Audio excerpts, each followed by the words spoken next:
Welcome back to SteelersFix Daily. And oh my goodness, Steelers Nation, what a way to kick off the 2025 season. We're talking about a season opener that had everything: drama, fireworks, heartbreak, redemption, and that sweet, sweet feeling of walking out of MetLife Stadium with a win. Final score, Steelers 34, Jets 32. And let's not bury the leadie here, Aaron Rodgers. Number 8 in black and gold. He walked back into his old building, the same place where his time with the Jets came crashing down just a year ago, and he didn't just play football, he owned the moment. 4 touchdown passes, 0 interceptions, a passer rating of 136.7, his best game since 2022, and the way he spread the ball around, 7 different receivers got touches. That's not just efficient quarterback play, that's vintage Rodgers. But in a Steelers jersey. I'm telling you, the energy watching him command that huddle was unlike anything we've felt since prime Ben Roethlisberger. It wasn't just the throws, though let's be clear, the throws were ridiculous.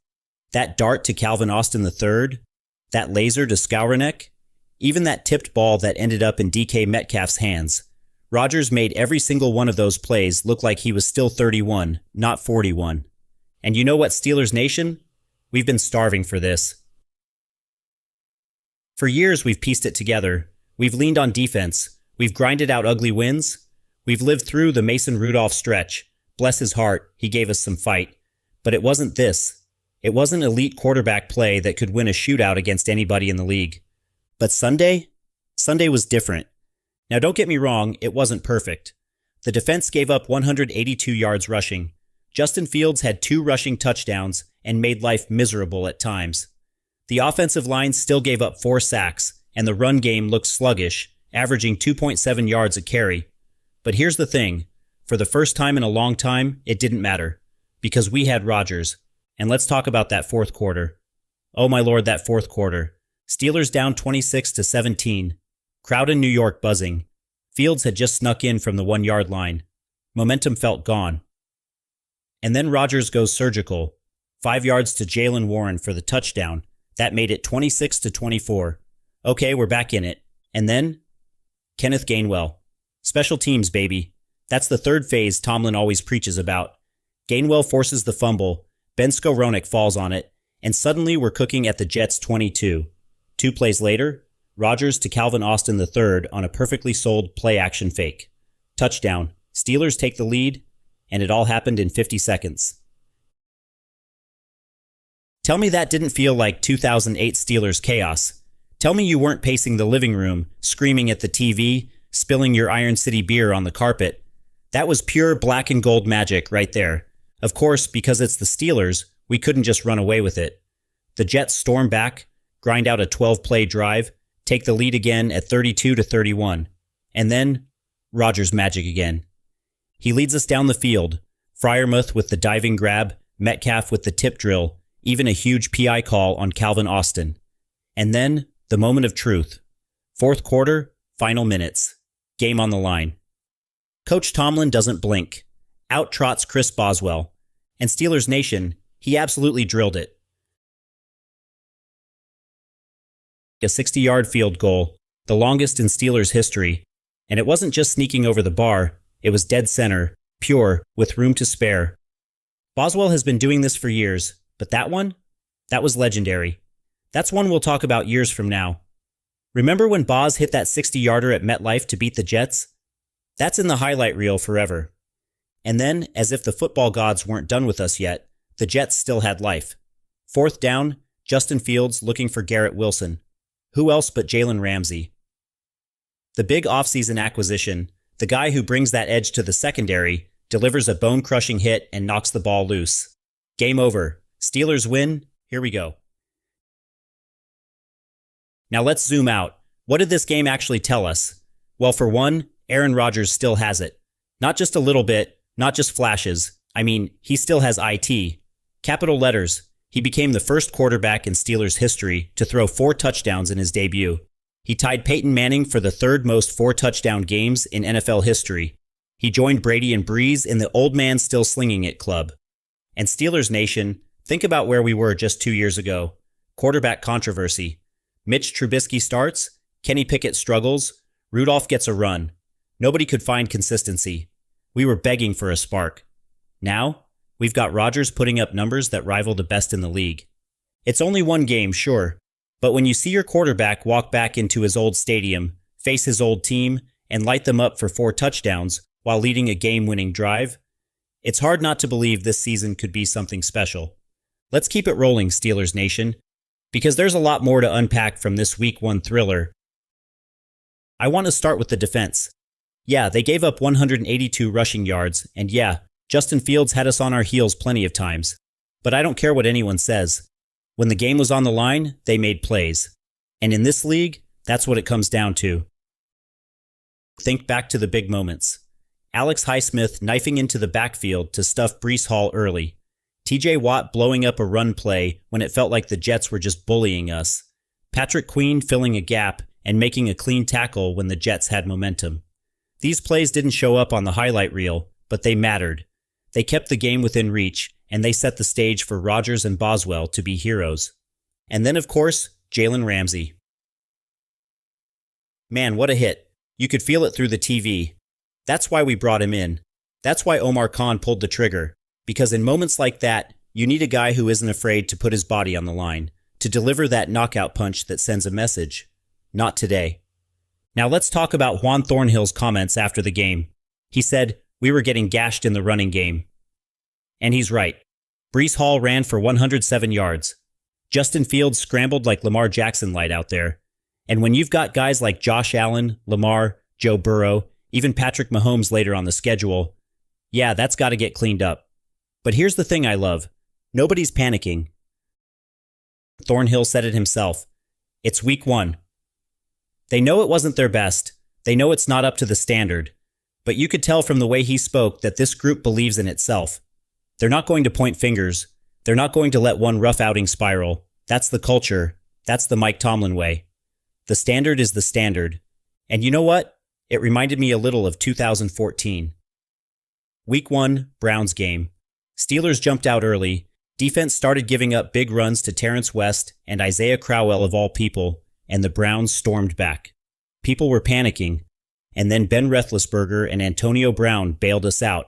Sean Suisham kicked the game winner, and we escaped. That year, the defense eventually steadied, and the team found itself. This feels the same. Imperfect, but resilient. Now, shifting back to the offense, can we talk about the wide receivers for a minute? Because let me tell you, I love what I saw. Calvin Austin III. Steelers Nation, we've been waiting for this. We've seen flashes in camp, we've seen speed, but this was a breakout moment. That touchdown off play action was perfect execution, but it was also Rodgers trusting the kid. That trust is huge. If Rodgers believes in you, you're going to get chances, and Austin took full advantage. DK Metcalf. The guy's a monster. He only had 4 catches for 83 yards, but every single one of them felt like a dagger. That tip drill play in the final drive, that was pure concentration, pure clutch. And don't forget that 31-yard screen earlier that set up Boswell's first long field goal. He's the kind of receiver that can tilt the field, and Rodgers clearly already has chemistry with him. Ben Skowronek, who had that on their bingo card? First touchdown of the Rodgers era in Pittsburgh goes to Skowronek. Wide open off play action, easy money, but hey, those are the plays that win games. And then he recovers the fumble on special teams. That's a heads-up play. That's why depth matters. And then, of course, Jaylen Warren and Kenneth Gainwell. The run game didn't produce much statistically, but both those guys made winning plays. Warren with the touchdown, Gainwell forcing the fumble. You don't win this game without either of those contributions. And let me just pause here to say something. Arthur Smith. That was his first game as offensive coordinator in Pittsburgh, and I saw some things I really liked. We saw balance. We saw play action actually mean something. We saw tight ends like Freiermuth and Jonnu Smith involved. And most importantly, we saw Rodgers comfortable. That's the key. Give him rhythm throws, let him cook, and don't overcomplicate it. Now, one thing that really stood out, Rodgers' pocket presence. There were moments where the Jets' pass rush was getting home, where our offensive line looked like it was on skates. But Rodgers never panicked. He stepped up, slid, kept his eyes downfield, and delivered strikes. That's the difference between him and what we've had the past few years. He makes the line look better. He makes the receivers look better. He makes everybody look better. And let's not forget about Chris Boswell. Can we talk about Boz for a second? This man has been nails for almost a decade now, and he just keeps doing it. 56 yards earlier in the game, no problem. 60 yards with the game on the line, money. Absolute money. There are only a handful of kickers in the league you trust from that distance. Justin Tucker, Harrison Butker maybe. But Boswell deserves to be in that conversation. He's the best kicker in Steelers history, period. Now here's something fun. Rodgers has now led 35 career game-winning drives. That ties in with some all-time greats. And the fact that his first game-winning drive as a Steeler ends with the longest kick in franchise history? That's storybook stuff. That's why this fan base is buzzing right now. And let me just say, walking into MetLife Stadium with all the history, with all the Jets fans ready to boo him, and Rodgers puts on a show like that, that's poetic. That's a mic drop moment. Now I want to address one more thing before we move on to bigger picture stuff. Steelers fans, don't let anyone downplay this win. I've already seen the chatter. Oh, the Jets aren't that good. It's only week 1. Rodgers is old. Defense struggled. Stop it. Wins in the NFL are hard. Very hard. Doesn't matter if it's ugly. Doesn't matter if it's close. A win is a win, and this one came against a team with serious talent. Justin Fields played well. Breece Hall ran hard. That Jets defense is legit. This wasn't some cupcake opener. This was a battle. And the Steelers found a way. That's what good teams do. That's what playoff teams do. Now, Steelers Nation, we've got to talk about the rest of the AFC North. Because while we were celebrating Rodgers and Boswell at MetLife, the other teams in our division were writing storylines of their own. Let's start with Baltimore. Whew, what a collapse. The Ravens were up 40-25 late in the fourth quarter in Buffalo. Derrick Henry pounding away, Lamar Jackson doing his thing. Game looked over. Fans in Orchard Park were leaving the stadium. And then, Josh Allen happened. Allen threw for 251 yards in the fourth quarter alone, the most of his career in any frame, and became the first player since at least 1978 to post 250 passing yards and 2 rushing touchdowns in a single quarter. He ripped the Ravens apart, led scoring drives on 4 of 5 possessions, and suddenly a 15-point Ravens lead evaporated. And with time expiring, a kicker who had just joined the team on Thursday, 41-year-old Matt Prater, calmly drilled the game-winning 32-yarder. Bills 41, Ravens 40. That, Steelers Nation, is historic. No NFL team had ever come back from down 15 in the final 4 minutes of a season opener. The Ravens just became the answer to a trivia question. And it keeps happening. That was Baltimore's 5th blown double-digit fourth-quarter lead since 2019. 5th. That's not bad luck. That's a habit. You can talk about Lamar's MVPs, you can hype Derrick Henry, but if you can't finish games, you don't scare anybody in January. So while Rodgers was planting his flag in New Jersey, the Ravens were coughing one up in Buffalo. That's a win for us before we even play them. Block 4, extended final closer. All right, Steelers Nation, let's close this thing out with some big picture perspective, because Week 1 set the stage, not just for Pittsburgh, but for the entire AFC North. First and foremost, your Pittsburgh Steelers are 1-0. Rodgers walked into MetLife, threw 4 touchdowns, Boswell nailed a 60-yarder, Ramsey sealed the game, and the team showed grit. That's the headline. But now we turn the page to Week 2, and this is where the grind really begins. The home opener is coming. Rodgers' first game at Acrisure Stadium. You can already feel it, right? Terrible towels waving, that buzz in the air, the first Rodgers run out onto the field as a Steeler in front of the home crowd. This is the kind of moment you wait all offseason for. But it's not just about the vibes, it's about matchups. The Steelers have to address the run defense, period. Giving up 182 yards on the ground to the Jets won't fly every week. You've got Patrick Queen, you've got Alex Highsmith, you've got Watt and Hayward. That front 7 has too much pride to let backs rip off chunk gains. Tomlin and Terrell Austin are going to drill that all week. Gap integrity, tackling, shed the blocks, eliminate the explosive runs. Because if you think Josh Allen and Lamar Jackson can exploit busted run fits, imagine what a team like San Francisco or Baltimore's backfield rotation could do if you don't tighten up. On offense, Arthur Smith's unit has to keep evolving. Week 1 showed Rodgers can make magic, but we can't ask him to throw 35 times every game at age 41. Jalen Warren and Kenneth Gainwell need to spark the ground game. They don't need to run for 150, but 90 solid yards, a few chain-moving runs, that opens up the playbook. It gives Rodgers a chance to lean on play action, and we saw how deadly that can be with the Austin touchdown. I also want to see more from the offensive line. 4 sacks in Week 1, that's too many. Rodgers' pocket awareness covered for some of it, but this unit has to protect better. The home crowd is going to fuel them, but technique and chemistry matter. Zach Frazier, rookie center, welcome to the AFC North. It's time to anchor this thing. And let's not forget, the Rodgers debut at home is going to bring pressure. Fans are hungry, national media will be watching, but you know what? That's exactly the type of stage Rodgers thrives on. He's not afraid of the moment, he lives for it. Now let's swing to Baltimore, because they've got Cleveland rolling in. The Ravens are reeling after blowing that 15-point lead in Buffalo. You could see the frustration on Lamar's face, on Derrick Henry's too. He owned the fumble, said the loss was on him, but let's be real, it was a team collapse. Baltimore's defense allowed Josh Allen to torch them for 394 yards passing and another 2 rushing touchdowns. That secondary got cooked late, and the Browns, for all their issues in Week 1, still have weapons that can stress a defense. Joe Flacco looked serviceable at 40 years old, Amari Cooper is steady, and they can pound the ball with Raheem Sanders and Nick Chubb when he's fully back. If Cleveland plays clean, they can absolutely steal that game in Baltimore. The Ravens have talent, nobody's denying it, but their Achilles heel is finishing. This is the 5th time since 2019 they've blown a double-digit fourth-quarter lead. That's not bad luck. That's a pattern. And if they lose again in Week 2, suddenly they're staring at 0-2 behind the 8 ball in the division. Steelers fans? That's music to our ears. Then there's Cincinnati. They survived Week 1 by the skin of their teeth, 17-16 over Cleveland, thanks to 2 clutch interceptions by DJ Turner and Jordan Battle. The defense bailed them out, plain and simple, because the offense, woof. Joe Burrow threw for just 113 yards. That's it. Jamar Chase had 2 catches for 26 yards. T. Higgins had 3 grabs for 33.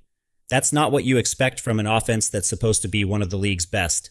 Now they face the Jacksonville Jaguars, and Trevor Lawrence doesn't mess around. If Burrow and that offense sputter again, the Jags could run them right out of Paycor Stadium. And if that happens, Cincinnati's sitting 1-1, and all of a sudden they look a lot less scary. Steelers Nation, let me hit you with some history. Pittsburgh has thrived in home openers under Mike Tomlin. Since he took over in 2007, the Steelers have won 12 of them. That's because Tomlin knows how to get a team ready in front of the home crowd. It's also because Steelers fans make Acrisure, and before that, Heinz Field, one of the hardest places to play in the NFL. Think back to 2010, Dennis Dixon, of all people, started at quarterback in the opener, and the Steelers still beat Atlanta in overtime. Why? Defense, crowd energy, and that never-say-die attitude. That's the culture. That's the standard. Rodgers is about to get his first taste of it, and I don't think Steelers Nation will be disappointed. And let's not ignore the bigger AFC picture. Buffalo looks scary after what Josh Allen just did to Baltimore. Kansas City is always looming. Miami's offense is fast. Jacksonville, like I said, is dangerous. But here's the thing. Pittsburgh showed in Week 1 that they can win a shootout. For years we've said, the defense has to carry the load. Now, Rodgers proved he can put points on the board against anybody. That matters. That changes the calculus. So where does that leave us? Steelers at 1-0, Bengals at 1-0, but shaky. Ravens 0-1 after a gut punch. Browns 0-1 after self-inflicted mistakes. The road is long, 16 games left, but here's what Week 1 taught us. The Steelers have the quarterback edge. Rodgers can win games in crunch time. The Ravens can't finish games. The Bengals' offense isn't invincible, and the Browns still don't know how to get out of their own way. That's a formula that favors Pittsburgh. Steelers Nation, enjoy this one. Rodgers' debut wasn't just hype. It was real. It was clutch. It was history. Boswell drilled a record kick. Ramsey made a statement. And Tomlin once again proved that his teams are never out of a fight. Now the stage shifts to Acrisure, home opener, Rodgers' Pittsburgh debut in front of the faithful, division rivals licking their wounds, the AFC North already showing cracks. It's early, but the message is clear. The Steelers are for real, And if they keep stacking wins, if Rodgers keeps slinging it, if this defense finds its stride, watch out. Because in Pittsburgh, the standard is the standard, and the standard is winning. Here we go.